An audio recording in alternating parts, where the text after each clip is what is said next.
Hi,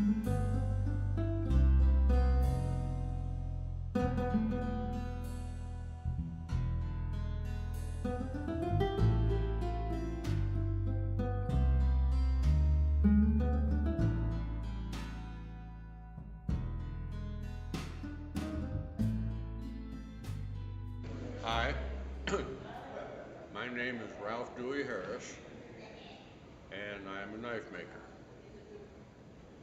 I've been making knives now for over 20 years. I started back in the Panama Canal Zone, and I made fixed blade knives for probably 15 of the 20 plus years. Speak up a little louder. I now make primarily folders and automatics. And I have here one of my automatics that I copied from a knife maker named Jim Servin.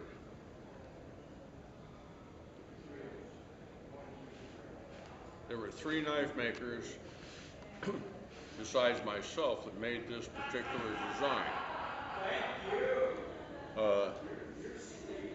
Judy Goddard, Jim Servin, and Chuck Stewart. Chuck Stewart passed away.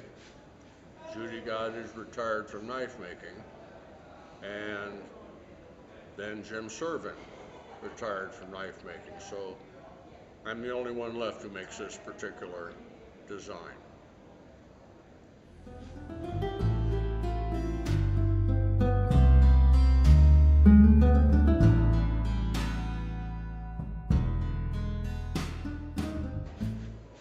This particular knife is not that much different from other knives I make, except it has a lever which lifts the locking bar out of the notch and allows the blade to close.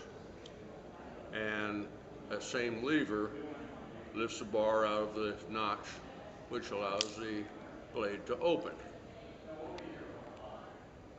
I use a pantograph mill to mill the cavity for the inlay, and also to mill the inlay.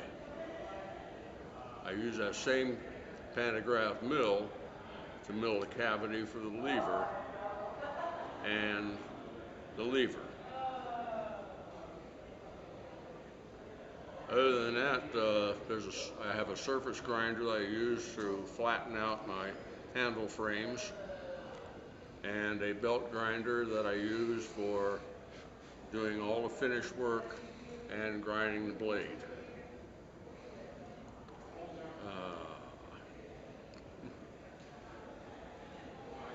As far as the engraving goes, I use a Engraver Max, which is actually, it's an air-powered handpiece. I have a foot throttle that controls the pressure, the power of the handpiece. It probably takes me a week to make the knife, and another 3 or 4 days to engrave it. Wow.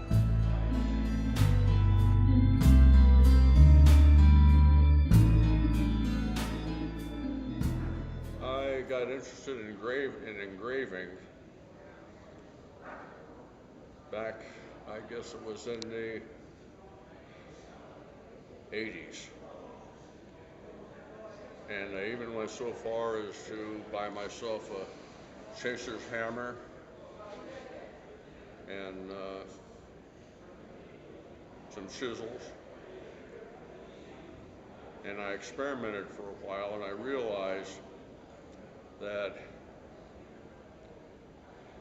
it would take me many years to become proficient using the chaser's hammer. And so I just kind of forgot about it for quite some time. And then I had a particularly good blade show. And at that show, I visited the Glendo booth. And I decided that the way to go was with the pneumatic handpiece and their machinery. And so I did.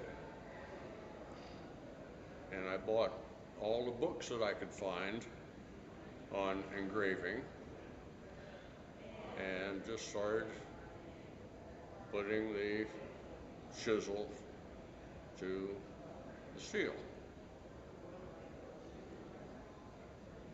And it took me about a month of practicing anywhere from 2 to 4 hours a day before I felt confident enough to put some engraving on a knife that I was going to take to a show. And I realized after that I needed to see better. That optivisors didn't quite cut the mustard and resulted in eye strain and subsequent headaches.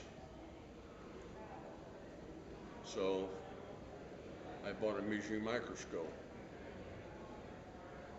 also from Glendo. And that really opened the door for fine engraving.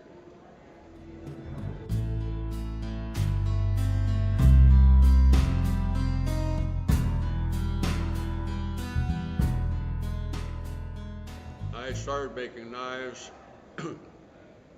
when I was employed by the Panama Canal Company in Panama. And they weren't great knives, they were functional, a little on the crude side. And I was, to my knowledge, the only custom knife maker in Central America.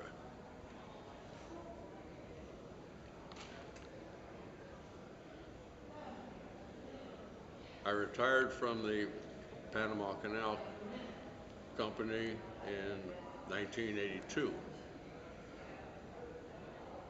and moved to Grovetown, Georgia.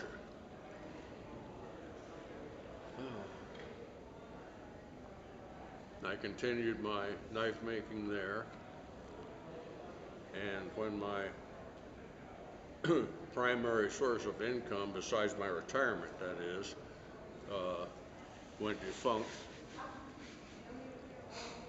I relied on my knives to provide a supplemental income. And I made hunting knives, I made fighting knives. I used to say, if it could cut, I could make it. But as the years wore on, I began to specialize, and I started making folders. And of course then switchblades. And at that time there were only 3 or 4 guild members who made switchblades. Now, of course, there are dozens. But I found switchblades to be fascinating, and fortunately in the state of Florida and also in the state of Georgia, switchblades were legal. So I had no problem with the laws. And I hope to be able to continue to make knives for many years to come.